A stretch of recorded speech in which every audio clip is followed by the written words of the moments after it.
Euh, Bonjour, comment vas-tu? C'est Mario. Donc aujourd'hui, j'ai pensé vous partager un témoignage, un témoignage sur le sujet, un témoignage personnel sur le sujet de la joie de l'Éternel. Car la joie que Dieu donne, c'est merveilleux. La joie qui vient de Dieu, qui vient de Jésus. La joie qui vient du Seigneur, l'Éternel, mon Dieu. Donc, je vais vous parler au sujet de la joie de l'Éternel qui est notre force. La joie de l'Éternel, c'est ma force. Et la Bible dit qu'un cœur joyeux, c'est un bon médicament. Lorsqu'on a de la joie, on se sent bien. La joie donne de la force.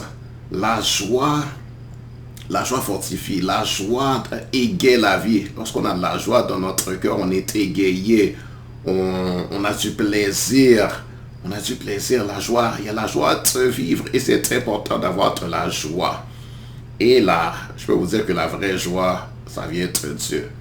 Sur la terre, les hommes cherchent la joie parce que on a été créé pour avoir la joie, pour être joyeux.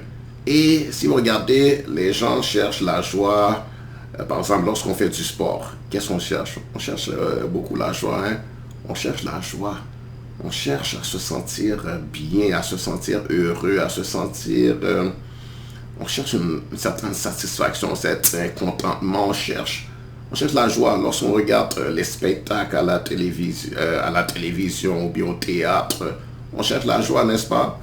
On cherche la joie. Parce que la joie, ça égaye notre vie.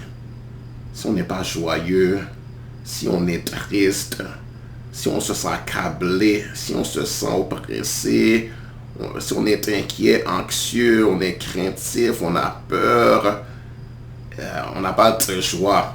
Si on n'a pas de joie, la vie c'est comme ça, pas de goût. C'est comme la vie n'a pas de goût, n'est-ce pas? C'est important d'avoir la joie. Une vie sans joie, c'est une vie sans saveur. Une vie sans joie, c'est une vie monotone. C'est une vie, c'est comme tu vis, mais il manque quelque chose, n'est-ce pas? Il manque une chose, un ingrédient essentiel, un ingrédient primordial, un ingrédient vraiment de très grande importance, parce qu'on avait de la joie. Et je veux que tu saches que Dieu veut que tu aies la joie dans ton cœur. Le Dieu que je sers, le Dieu que je connais, le Dieu en qui je crois, le Dieu de la Bible. Et je veux que tu saches que Jésus lui-même, il est Dieu. Jésus est Dieu lui-même, le Seigneur Jésus. Jésus né à Bethléem. Jésus qu'on appelle admirable, conseiller, Dieu puissant, Père éternel, Prince de la paix, selon la parole du prophète Isaïe dans le 9e chapitre de son livre de prophétie. Et d'ailleurs, je vous recommande à lire la Bible. C'est important de lire la Bible. Va lire la Bible. Est-ce que tu connais la Bible? Est-ce que tu lis la Bible? Est-ce que tu as cru en Jésus? Est-ce que tu as mis ta confiance en Jésus? Eh bien, moi, j'ai mis ma confiance en Jésus. Et je vais vous parler de la joie que Dieu donne. La joie de l'Éternel. Donc, et vraiment, notre Dieu, il est magnifique. Il veut te donner un baptême de joie. C'est-à-dire que tu as tellement la joie là, que ça déborde. Une joie débordante, que tu sois toi-même rempli de joie et que ta joie soit communicative. Une joie qui déborde. Une joie, c'est comme que tu as la joie dans ton cœur et ça fait goulou, goulou, goulou. C'est-à-dire que ça, c'est comme, tu vois, ça, c'est comme une rivière qui coule. Hein, la joie comme une rivière. La joie comme une rivière, c'est ça que Dieu donne. Et c'est ça que la joie dont je vais vous parler, la joie que Dieu m'a donnée. Donc, et je vais vous parler de certaines expériences quand Dieu a augmenté ma joie. Il a versé. Et d'ailleurs, je te recommande à demander à Dieu. À demander à Dieu. Vraiment, tu as besoin d'une relation personnelle, intime avec Dieu. Tu as besoin de croire en Jésus. Parce que cette joie qu'il donne, c'est pour les disciples. C'est pour ceux qui croient en lui. C'est pour ceux qui ont mis leur confiance et leur espérance en lui, Jésus, le Sauveur du monde, le Dieu Tout-Puissant. créateur des cieux et de la terre, le sauveur venu nous sauver, le Messie, le libérateur, c'est ça que Jésus est, le libérateur, le sauveur des hommes.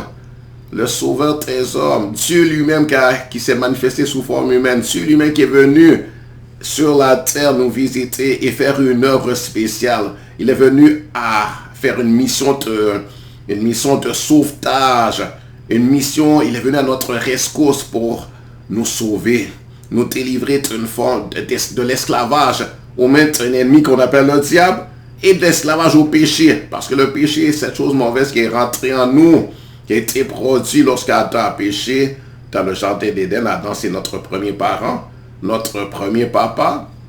Papa Adam a péché et son épouse Ève, la mère de tous les vivants, a péché.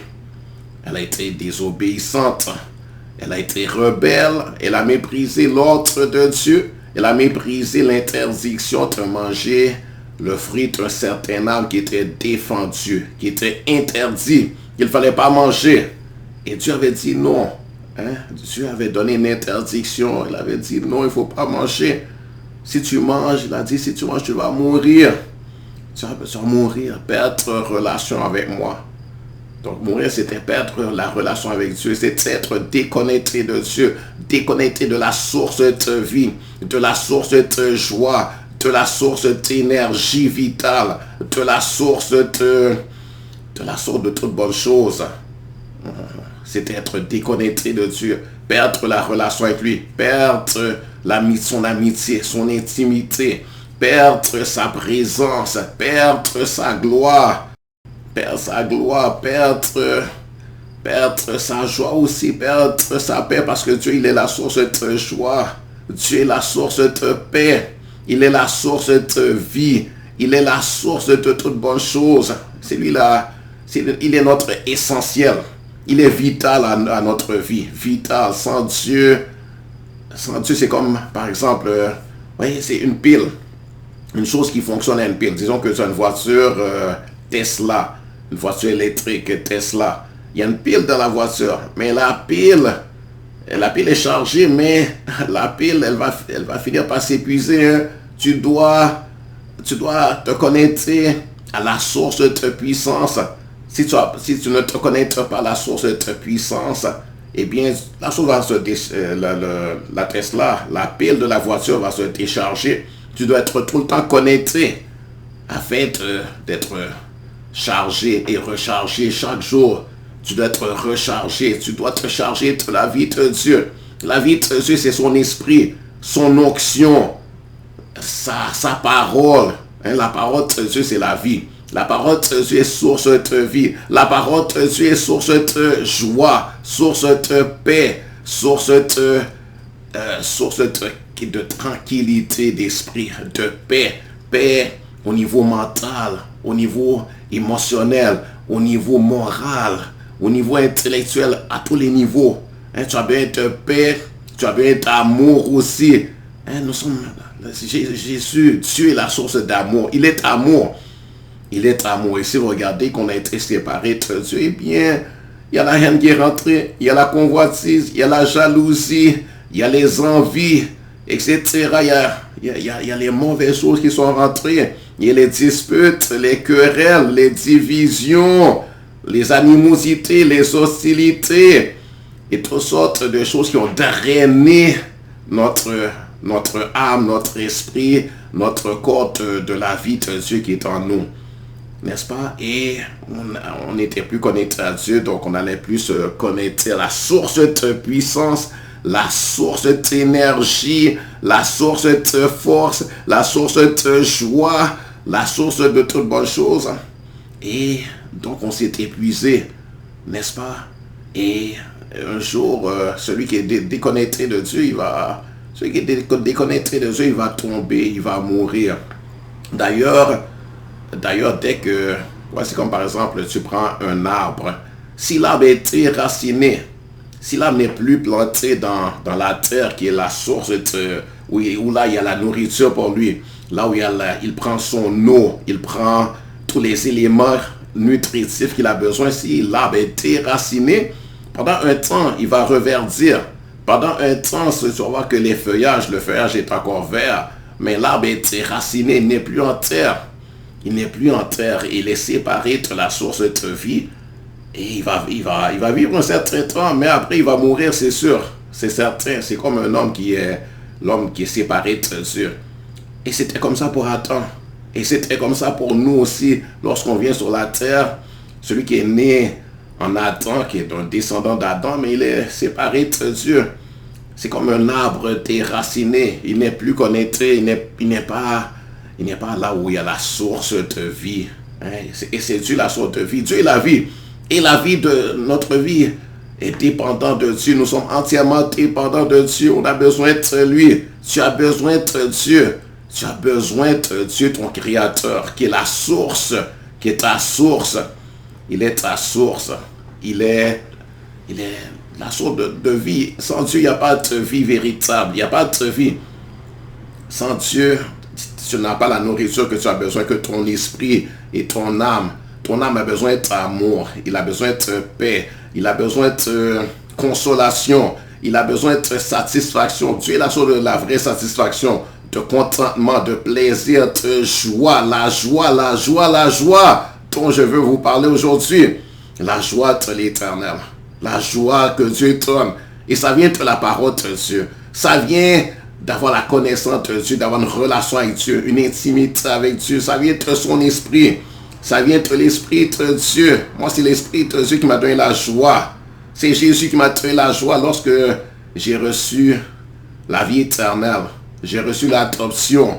J'ai reçu Jésus comme mon Seigneur et Sauveur. C'est là que la joie, c'est là que la vraie vie a commencé. Gloire à Dieu. C'est là que j'ai compris d'où je viens, où je vais. Et l'intimité avec Dieu, quand je suis demeuré dans la présence de Dieu, dans son intimité, ça m'a apporté la joie. Ça m'a apporté la joie. Ça m'a apporté la satisfaction. Ça m'a apporté le contentement. Et je n'ai pas courir après. Vous voyez, sur la terre, on cherche le bonheur, on cherche la joie, on cherche la satisfaction, le contentement dans toutes sortes de choses. Parce qu'on sent un vide. On sent un vide, on sent une insatisfaction, un mécontentement, on sent qu'il nous manque quelque chose. Et ce qui me manquait, c'était Dieu. J'avais besoin de Dieu. J'avais être en relation avec lui. J'avais besoin de le connaître. J'avais besoin d'être enraciné. Parce que j'étais comme un arbre déraciné. J'ai besoin d'être planté dans la terre qui est Dieu. Là où je pourrais trouver ma nourriture. Là où je pourrais trouver la nourriture que j'ai besoin. La paix, la joie, le bonheur. Je veux être Dieu. Je viens d'être connecté comme la voiture Tesla qui doit être connectée. N'est-ce pas? Puis même si, vous voyez, on peut, dans ta journée, la voiture, elle va, elle court, elle fait son travail, mais il doit être connecté. Même si, oui, il doit être connecté. N'est-ce pas? Il doit être connecté. Tu ne veux pas vivre et puis jamais tu as de relation avec Dieu. Jamais tu n'es en sa présence. Et tu as besoin. D'ailleurs, moi, je vais être Dieu tout le temps. Moi, je ne veux pas vivre sans Dieu. Je ne veux pas vivre sans relation avec Dieu. Moi, je vais être Dieu tout le temps, à tout moment. Et même pas comme la voiture Tesla qui va se charger le soir. Moi, c'est tout le temps. D'ailleurs, Dieu veut qu'on soit connecté tout le temps. D'ailleurs, lorsque tu reçois le Saint-Esprit, le Saint-Esprit, c'est la puissance de Dieu. C'est la vie de Dieu. Il est la puissance de Dieu. Jésus a dit, vous recevrez une puissance, le Saint-Esprit survenant sur vous. Le Saint-Esprit, il est la puissance de Dieu.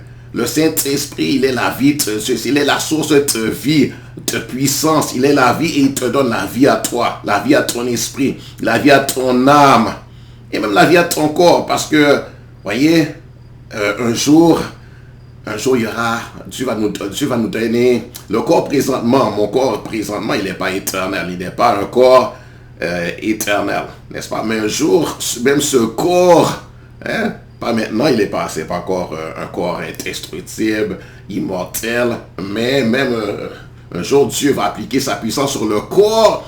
Il va transformer le corps physique et ce corps-là va devenir immortel, indestructible, avec des capacités que je n'ai pas maintenant. Avec des pouvoirs et des capacités, je pourrais aller sous l'eau avec les poissons et nager. C'est formidable, c'est merveilleux, c'est magnifique, gloire à Dieu. Et je vais vous parler d'une expérience que j'ai eue il y a quelques années où Dieu vraiment m'avait rempli. Tu sais, comme il m'a donné un boost de joie. J'avais déjà la joie dès que j'ai reconnu Jésus et j'ai reçu l'adoption, la vie éternelle. La joie déjà avait commencé à couler en moi et j'avais été changé, transformé. Et puis, un jour, j'étais dans une église qui était devenue ma nouvelle église. Une église où Dieu m'a fait énormément de bien. Une église où j'avais connu la puissance de Dieu, vraiment la puissance de Dieu, vraiment c'était tangible. J'ai senti le feu du Saint-Esprit. Le feu, et ouais, c'est le Saint-Esprit qui comme, il donne de l'énergie, j'ai senti le feu vraiment, et le feu, le Saint-Esprit a agi puissamment. Il suffit de dire ça. Moi, je veux parler aujourd'hui de la joie. Et un jour, j'étais dans une réunion de prière. Et les réunions de prière, c'est important. Hein? Il ne faut pas... Tu sais, tu as besoin des réunions de prière de l'église. Tu as besoin de l'assemblée de l'église, d'être là où les enfants de Dieu s'assemblent, là où la parole de Dieu est prêchée, publiée. Ça veut dire prêcher, ça veut dire il est publié. On te l'explique, on te parle la parole, on te dit qui est Dieu, ce que Dieu veut faire pour toi. On te parle de ses promesses, on te parle ses paroles d'amour, ses paroles de grâce, les paroles de la faveur de Dieu pour toi, les paroles de réconciliation qui te dit Dieu veut soit réconcilié à Dieu, les paroles de miséricorde, tu reçois les paroles d'amour, les paroles qui vont te faire du bien, les paroles que tu as bien entendu qui vont te donner de l'espérance, les paroles qui donnent de l'espérance, les paroles qui apportent de l'encouragement, qui apportent la consolation à ton âme, les paroles qui vont te permettre d'être délivré de ce qui t'accable, les paroles qui te délivrent de l'oppression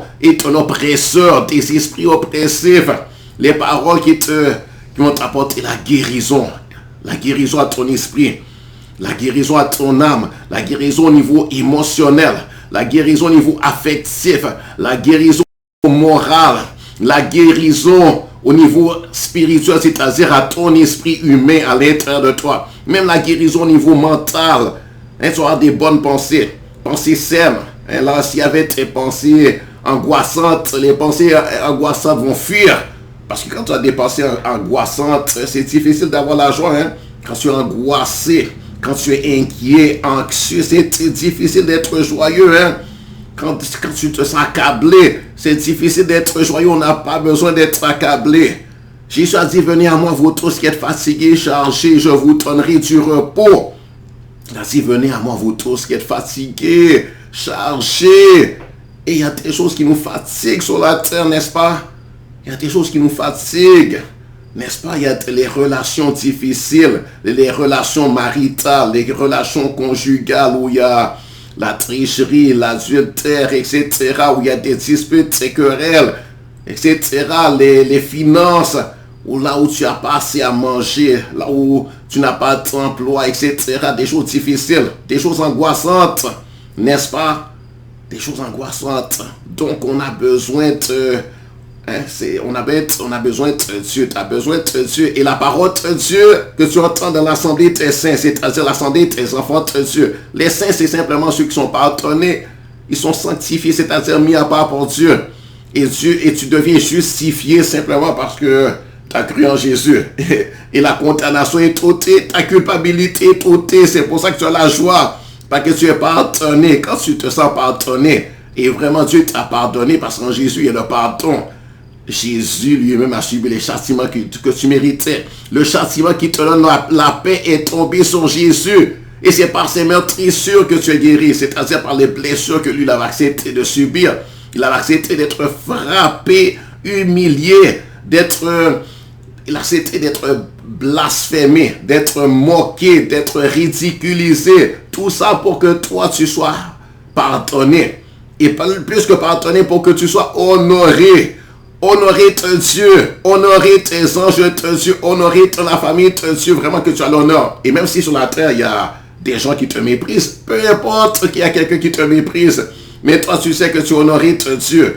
Tu honores ton Dieu, tu te sens honoré, tu sais que tu es honoré, tu sais que tu as de la valeur pour Dieu. Tu sais que tu connais ta valeur. Donc, même s'il y a la valeur, même si autour de toi, bon, il peut y avoir des gens qui vont te mépriser, ça. Tant qu'on est sur la terre, bon, on sait qu'il y a des gens qui nous méprisent. Il y a des gens même qui méprisent Dieu. N'est-ce pas? Dieu le Tout-Puissant. Dieu qui n'a même pas besoin de toi. Dieu qui est tellement plus grand et tellement plus fort que toi. Et il y a des gens qui le méprisent. Il y a des gens qui le renient. Il y a des gens qui lèvent le poing contre lui et qui lui font des menaces, comme s'ils peuvent faire quelque chose à Dieu. Il y a des gens qui le rejettent. Il y a des gens qui disent, qui renient même son existence, qui disent il n'y a pas de dignité. N'est-ce pas? Il y a des gens qui le calomnient.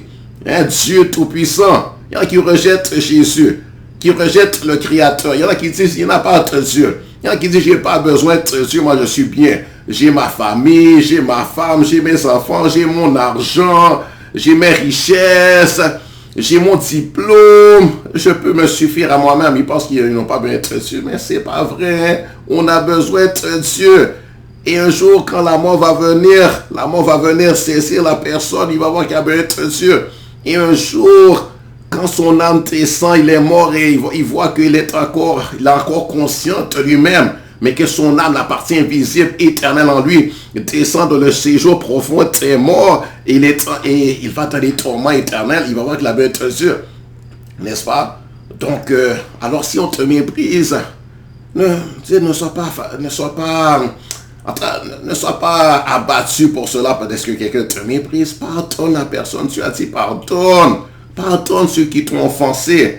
Pardonne ceux qui t'ont méprisé. Pardonne ceux qui te renient. Pardonne si quelqu'un t'a trahi. Pardonne. Arrête de penser à ça. Arrête de méditer sur ces choses-là. Arrête de te fatiguer avec ça. Pardonne la personne. Et puis toi, reconnais ta valeur. Ta valeur, c'est en Dieu. C'est Dieu. Il t'aime, tu es aimé, tu es chéri, tu es honoré. Si Dieu t'a tellement aimé, il a donné sa vie pour toi. Pourquoi veux-tu passer ton temps à te morfondre dès que quelqu'un te déteste, dès que quelqu'un te calomnie, dès qu'un homme te rejette, dès qu'un homme mortel, un simple homme te méprise. Si l'homme te méprise, oui, c'est pas bien qu'il te méprise. Je ne dis pas que c'est bien, c'est pas bien, c'est mal agir envers toi. Mais tu peux même pas empêcher cela.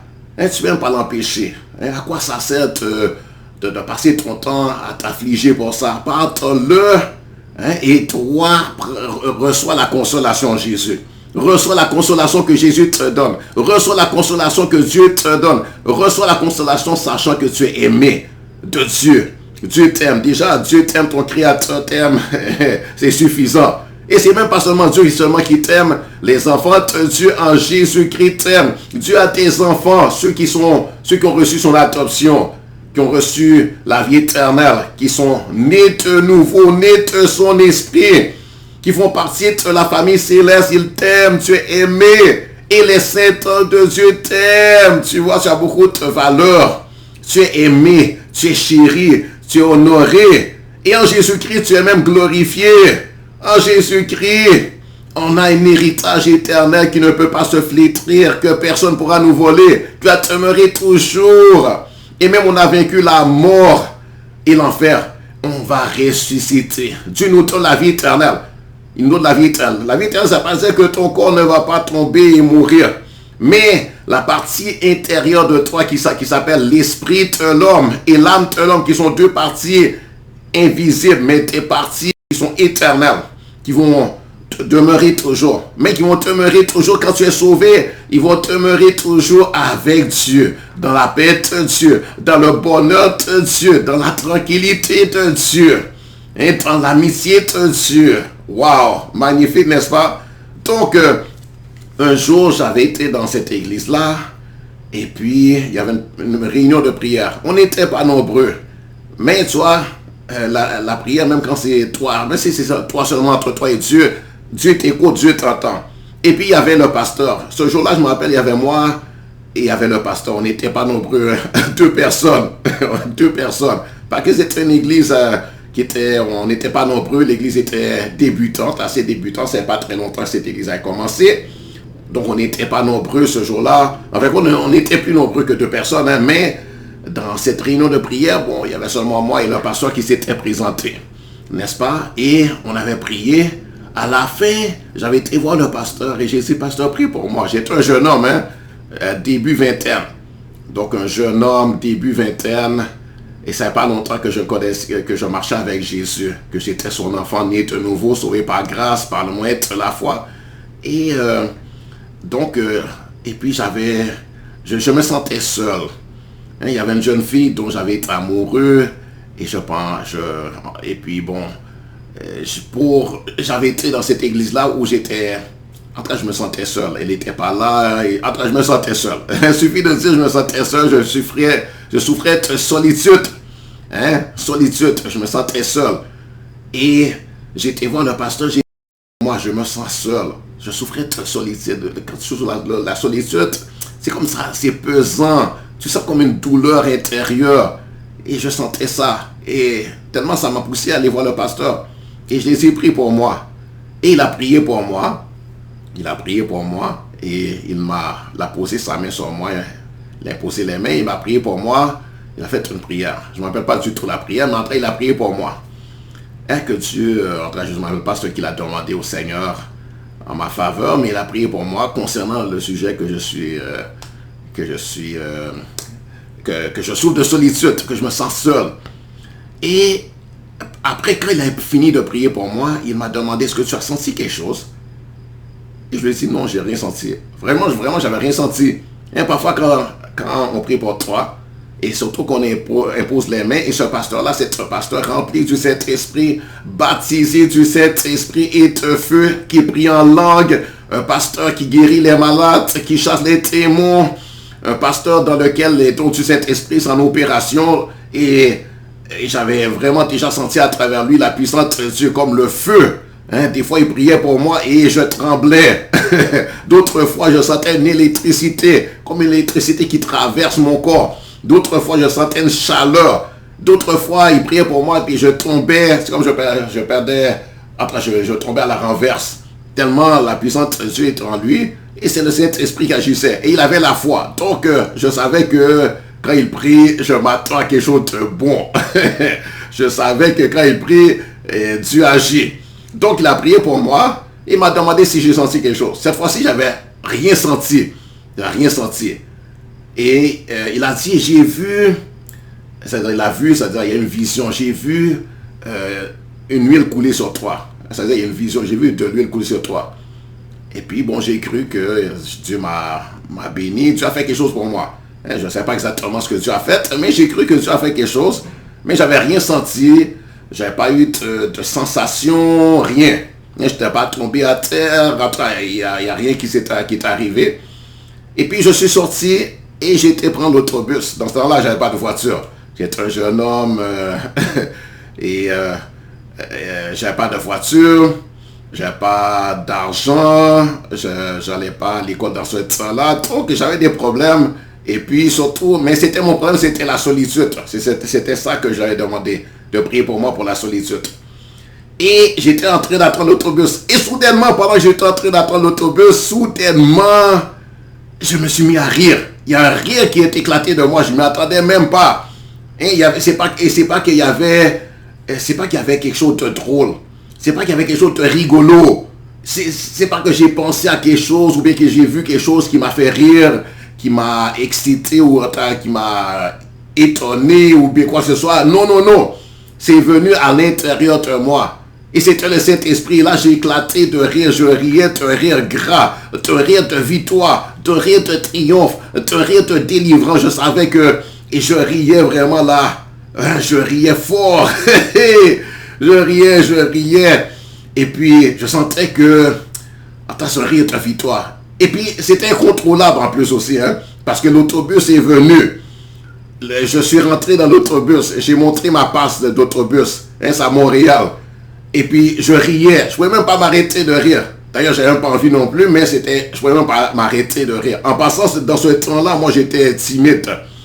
Et j'étais quelqu'un de très réservé. J'étais même timide. J'étais gêné parmi les gens, habituellement. C'était comme ça que j'étais dans ce temps-là. Maintenant, je ne le suis plus. Hein. Dieu m'a délivré de la timidité, de la gêne, des craintes, de ce que, tu sais,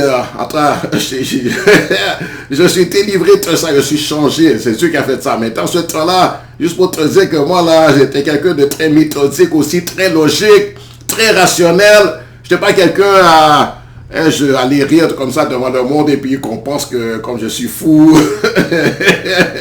Et qu'on dit, ah, il est fou celui-là, pourquoi il rit comme ça? Non, non, non. Donc je suis rentré, je ne pouvais même pas m'empêcher de rire. Je riais, j'étais m'asseoir et je riais. Et je me sentais tellement bien. Je me sentais bien, je me sentais heureux, je me sentais fort, je me sentais... Ah, c'est vraiment là... Mais je ne pouvais même pas m'arrêter de rire. Puis je riais. Le trajet a duré peut-être à peu près 30-35 minutes. Pendant tout le trajet, je riais.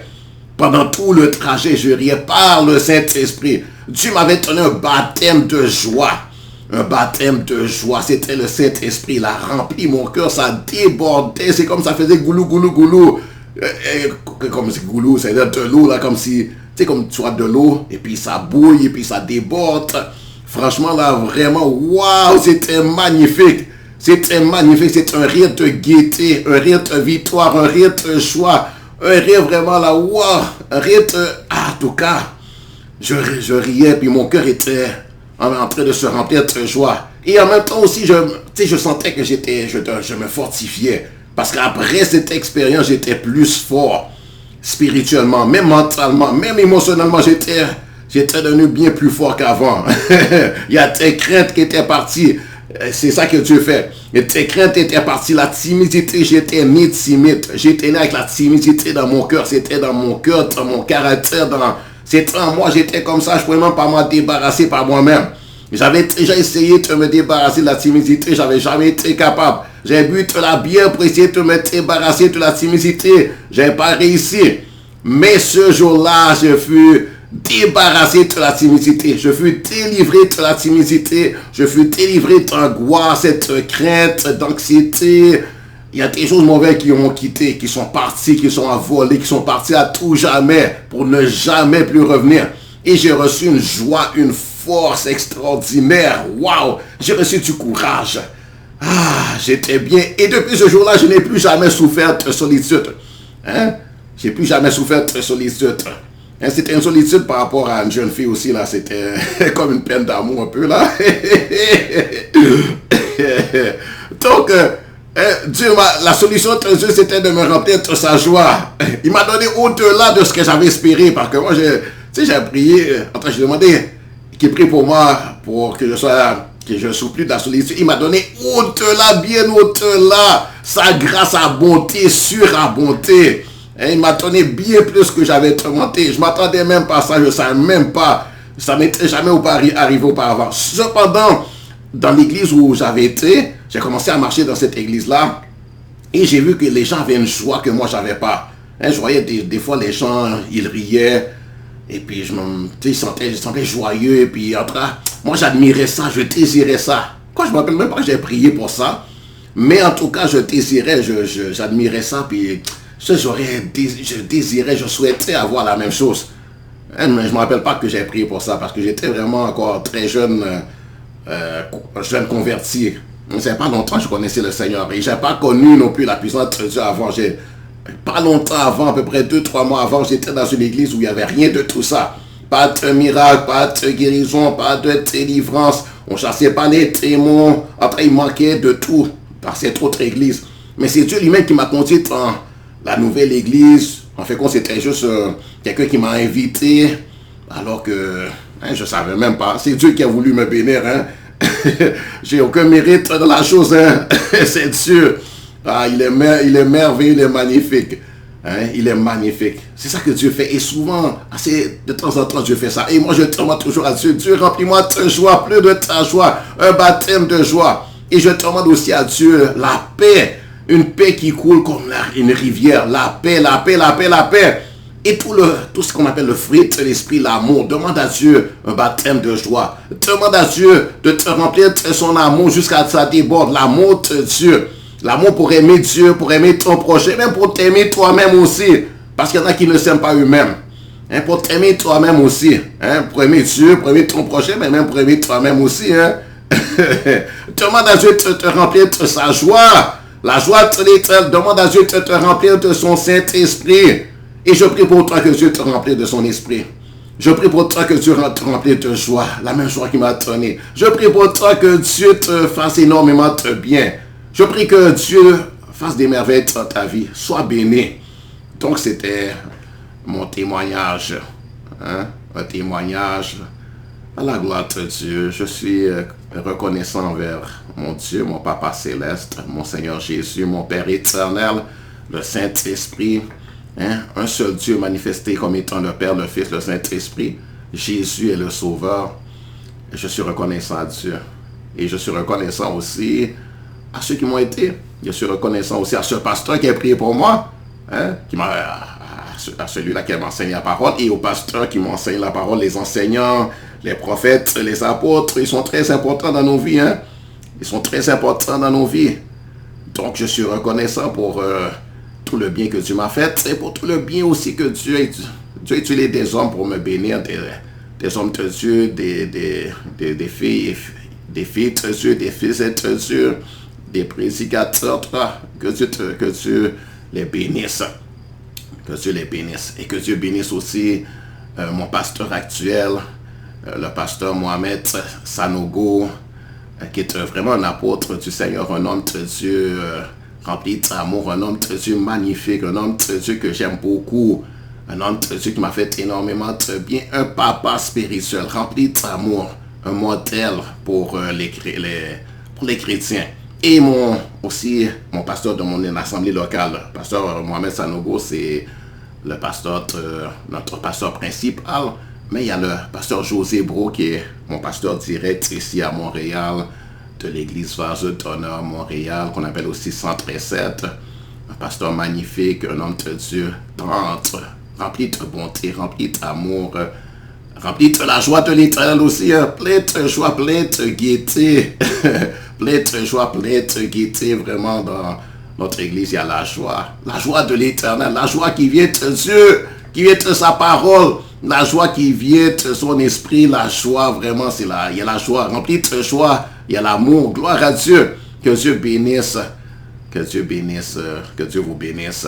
Alors, c'était Mario qui prenait un petit moment pour témoigner des bienfaits de Dieu envers lui. Que Dieu vous bénisse. Au revoir. Bye.